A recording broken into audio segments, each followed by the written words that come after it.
ಇದು ಪ್ರೇಮ ಕಾವ್ಯ episode 16 16 Saturday episode ಆಗೈತೆ. Saturday episode ಆಗಿರೋದು ಇವತ್ತು ಜಾಸ್ತಿ ಬರೀ ಅದು ಕಾವ್ಯನ ಕನಸು ಅದು ಇದು ಬಗ್ಗೆನೇ ಸ್ವಲ್ಪ ಡಿಸ್ಕಷನ್ ಎಲ್ಲ ನಡೀತಾನೆ ಇರುತ್ತೆ. ಈ ಎಪಿಸೋಡಲ್ಲಿ ಇವಾಗ ಸ್ಟಾರ್ಟಿಂಗಲ್ಲಿ ಹೊಲದಲ್ಲಿ ಕೆಲಸ ಮಾಡ್ತಿರ್ತಾರೆ. ಅಂದರೆ ಕಾವ್ಯ ಅವ್ರ ತಂದೆ ಸತ್ಯನಾರಾಯಣ ಇದ್ದಾರಲ್ಲ, ಅವರು ಹೊಲದಲ್ಲಿ ಕೆಲಸ ಮಾಡ್ತಿರ್ಬೇಕಾದ್ರೆ ಮತ್ತೆ ನೆನಪು ಮಾಡಿಕೊಂಡು ಮಗಳು ನಿನ್ನೆ ಏನೇನು ಮಾಡಿದ ಏನೇನಿದೆ ಮಹಾದೇವನ ಕೇಳೋಣ ಅಂತಂದೆಲ್ಲ ಹೇಳಿ ಮಹಾದೇವಾಗ ಫೋನ್ ಮಾಡ್ತಾನೆ. ಮಹಾದೇವ ಅಂತೆಲ್ಲ ಫೋನ್ ಮಾಡಿದಾಗ ಇವಾಗ ಮಹಾದೇವ ಮಾತಾಡ್ತಾನೆ. ಮಾವ ಏನು ಅವಾಂತರ ಮಾವ ನಿಮ್ಮ ಮಗಳದು ಅಂತೆಲ್ಲ ಹೇಳ್ತಿರ್ತಾನೆ. ಚೆನ್ನಾಗಿದೆ ಇವತ್ತಿನ ಎಪಿಸೋಡ್ನು. ಅಂದರೆ ಅವಳಿಗೆ ಓದೋಕ್ಕೆ ಹೆಂಗಾನ ಮಾಡಿ ಓದೋಕೆ ಪ್ರಯತ್ನ, ಅವಳನ್ನ ಅಡ್ಮಿಷನ್ ಮಾಡಿಸ್ಬೇಕಂತ ಅದಕ್ಕೆಲ್ಲ ತುಂಬ ಪ್ರಯತ್ನನೇ ಪಡ್ತಿರ್ತಾನೆ.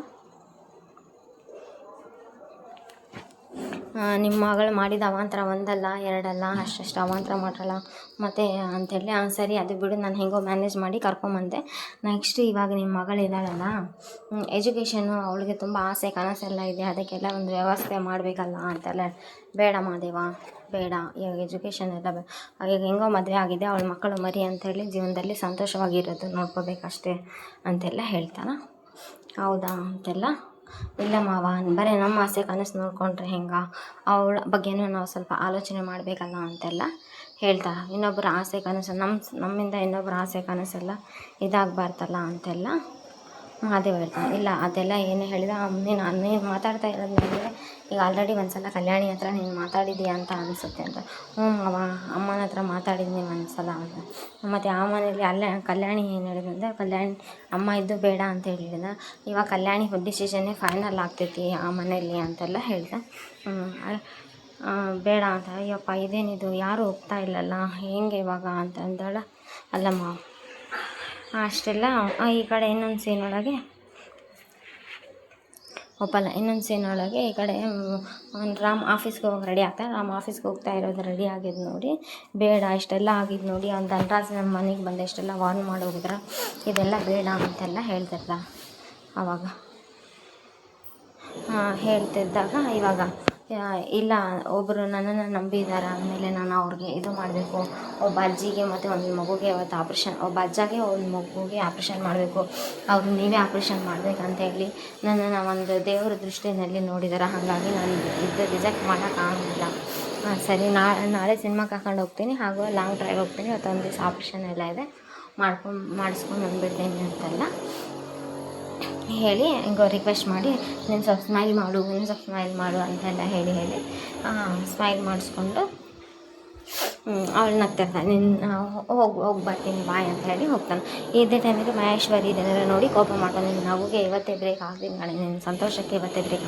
ಇನ್ನೊಂದು ಕಡೆ ಇಲ್ಲಿ ಕಾವ್ಯ ಇದ್ದು ಫೋನಲ್ಲಿ ಮಾತಾಡ್ತಾ ಇರ್ತಾಳೆ. ಇದು ಪಂಚಮಿ ಜೀವನದ ಪ್ರಶ್ನೆ, ಇದು ಹಾಗೆಲ್ಲ ಮಾಡೋಕ್ಕೆ ಬರಲ್ಲ, ಹೆಂಗಾದರೂ ಮಾಡಿ ಇನ್ವೆಸ್ಟಿಗೇಷನ್ ಮಾಡಲೇಬೇಕು. ಇದೇನೋ ಮಹೇಶ್ವರಿ ಕದ್ದು ಕೇಳಿಸ್ಕೊಳ್ಳೋದು ಕಾವ್ಯ ನೋಡಿರ್ತಾಳೆ, ಅಬ್ಸರ್ವ್ ಮಾಡಿದ. ಆ ಕಾವ್ಯ ಅಬ್ಸರ್ವ್ ಮಾಡಿರೋದು ನೋಡಿ ಇನ್ನಿಷ್ಟು ಜಾಸ್ತಿ ಟೆನ್ಷನ್ ಆಗಬೇಕಂತಂದು ಹೇಳಿ ಅವರು ಸ್ಕೆಚ್ ಮಾಡಬೇಕು. ಅವ್ರದ್ದೆಲ್ಲ ಕಳ್ಳರದು ಕಿಡ್ನಾಪರ್ಸ್ದು ಫೋಟೋ ಗೀಟೋಸ್ ಎಲ್ಲವೂ ನೀವು ಸ್ಕೆಚ್ ಮಾಡಿ ಸಿಗ್ಬೇಕು ನೋಡು. ಚೇತನ್ ನೋಡಿದರೆ ಪಂಚಮಿನ ಮದುವೆ ಆಗಾಕ ಇನ್ನೂ ವೆಯ್ಟ್ ಮಾಡ್ತಾನೆ ಇದ್ದಾನೆ. ನೋಡಿ ಏನೋ ಒಂದು ವ್ಯವಸ್ಥೆ ಮಾಡಿ ಆ ಕಳ್ಳರನ್ನ ಕಿಡ್ನಾಪರ್ಸ್ನ ಹಿಡಿಬೇಕಂತಾರೆ. ಇನ್ನೊಂದು ಕಡೆ ಇಲ್ಲಿ ಕಾವ್ಯ ಟೆರೆಸ್ ಮೇಲೆ ಫೋನ್ ಮಾಡ್ತಾ ಇರ್ತಾಳೆ. ಟೆರೆಸ್ ಮೇಲೆ ಸುಮ್ಮನೆ ವಾಕ್ ಮಾಡ್ತಾ ಇದೇ ಟೈಮಿಗೆ ಮಹಾದೇವ ಬಂದು ಒಟ್ಟು ಹೆಂಗನ ಮಾಡಿ ಇವಳನ್ನ ಉಡಿಸ್ಬೇಕು, ಇವಳೇ ನಾನು ಕಾಲೇಜ್ಗೆ ಹೋಗ್ತೀನಿ ಅಂತ ಆಟ ಮಾಡಬೇಕು, ಆ ರೀತಿ ನಾನು ವ್ಯವಸ್ಥೆ ಮಾಡ್ತೀನಿ ಅಂತಂದು ಹೇಳಿ ಸುಮ್ಮನೆ ಯಾರಿಗೂ ಫೋನ್ ಮಾಡಿ ಹೆಣ್ಮಕ್ಳಿಗೆ ಓದಿಸಿ ನೌಕರಿ ಕೊಡಿಸಿದ್ರೆ ಬೇರೆ ಹೊಲಕ್ಕೆ ನೀರು ಬಿಟ್ಟಂಗೆ ಕಾಣಲ್ಲ. ಹಂಗಾಗಿ ಒಂದೊಂದೇ ಏನೇನೋ ಹೇಳ್ತಾನೆ ಇರ್ತಾನೆ. ಇದನ್ನೆಲ್ಲ ಕಾವ್ಯ ಅಲ್ಲೇ ಕೇಳಿಸ್ಕೊತಾ ಇರ್ತಾನೆ. ಆದರೆ ಕಾವ್ಯ ಏನು ರೆಸ್ಪಾನ್ಸ್ ಮಾತಾಡೋದೆಲ್ಲ ಕೇಳಿಸ್ಕೊತಾರೆ. ಈ ಎಪಿಸೋಡ್ನ ಚೆನ್ನಾಗಿದೆ. ಇಲ್ಲ ಅದೇ ಹೆಣ್ಮಕ್ಳಿಗೆ ಆಗುವ ಲಕ್ಷಾಂತರ ರೂಪಾಯಿ ಬಂಡವಾಳ ಹಾಕಬೇಕು, ಅದೇ ಲಕ್ಷಾಂತರ ರೂಪಾಯಿ ಬಂಡವಾಳ ಅವ್ರ ಮದುವೆಗೂ ಅಥವಾ ಇಲ್ಲಾಂದರೆ ಎದಕ್ಕೋ ಒಂದು ಹಾಕಿದರೆ ಚೆನ್ನಾಗಿರುತ್ತೆ ಅಂತೆಲ್ಲ ಹೇಳ್ತಿರ್ತಾರೆ. ಅಂತೆಲ್ಲ ಹೇಳ್ದಂಗೆಲ್ಲ ಅವ್ರು ಏನು ಮಾಡ್ತಾರೆ, ಸರಿ ಆ ಕಡೆಯಿಂದ ಯಾರು ಮಾತಾಡ್ತಾರೆ ಅಂತ ಗೊತ್ತಿರಲ್ಲ. ಬಟ್ ಇವ್ರ ಕಾಲಾಗ ಮಾತ್ರ ಯಾರ ಮುಂದೆ ಏನೋ ಹೆಣ್ಮಕ್ಳಂದರೆ ಅಷ್ಟೊಂದು ಕೇವಲ ಅನ್ನೋ ರೀತಿ ಮಾತಾಡ್ತಿರಲ್ಲ ಅಂತಂದು ಕಾವ್ಯಗೆ ತುಂಬ ಕೋಪ ಬರುತ್ತೆ. ಅಂದ್ರೂ ಕೋಪ ಬಂದ್ರೂ ಏನು ಹೇಳಲ್ಲ, ಸುಮ್ಮನೆ ಇರ್ತಲ್ಲ. ಅದನ್ನೇ ಕಾವ್ಯ ಒಟ್ಟು ಈ ಕಾವ್ಯ ಓದಕ್ಕೆ ಹೋಗ್ತೀನಿ ಅಂತ ಹಠ ಮಾಡಬೇಕು. ತಾನು ಎಷ್ಟು ಪ್ರಯತ್ನ ಪಡಬೇಕು ಎಲ್ಲ ಪ್ರಯತ್ನ ಪಡ್ತಾನೆ. ಎಲ್ಲ ಪ್ರಯತ್ನ ಪಟ್ಟು ಹೆಣ್ಮಕ್ಳಿಗೆ ಯಾಕಲ್ಲ ಎಜುಕೇಷನ್ನು, ಬೇರೆ ಮನೆಗೆ ಯಾಕಲ ಉದ್ಧಾರ ಮಾಡಬೇಕು ನಾವು ಅಂತೆಲ್ಲ ಹೇಳ್ತಿರ್ತಾನೆ. ಆವಾಗ ನೋಡು ನಾವು ಹೆಣ್ಮಕ್ಳಿಗೆ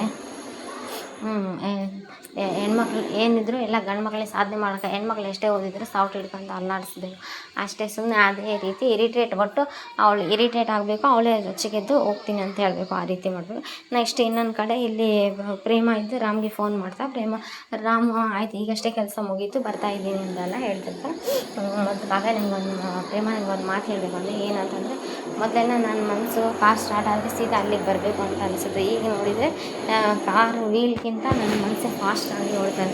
ಒಟ್ಟು ನೀನು ಭೇಟಿ ಆಗಬೇಕು ಅಂತೆಲ್ಲ ಏನು ಮಾಡ್ತಾಯಿದ್ದೀನಿ ಅಂದರೆ ಕಾರ್ ಡ್ರೈವಿಂಗ್ ಬೇಡ ನಿನಗೋಸ್ಕರ ನಾನು ಸ್ಪೆಷಲ್ ಅಡುಗೆ ಎಲ್ಲ ಮಾಡಿದ್ದೀನಿ, ವೆಯ್ಟ್ ಮಾಡ್ದೆ, ಇನ್ನೊಂದು 15 ಮಿನಿಟ್ಸಲ್ಲಿ ನಿನ್ನ ಕಣ್ಣು ಮುಂದೆನೇ ಇರ್ತೀನಿ ನೋಡು ನಾನು ಅಂತೆಲ್ಲ ಹೇಳ್ತಾನೆ.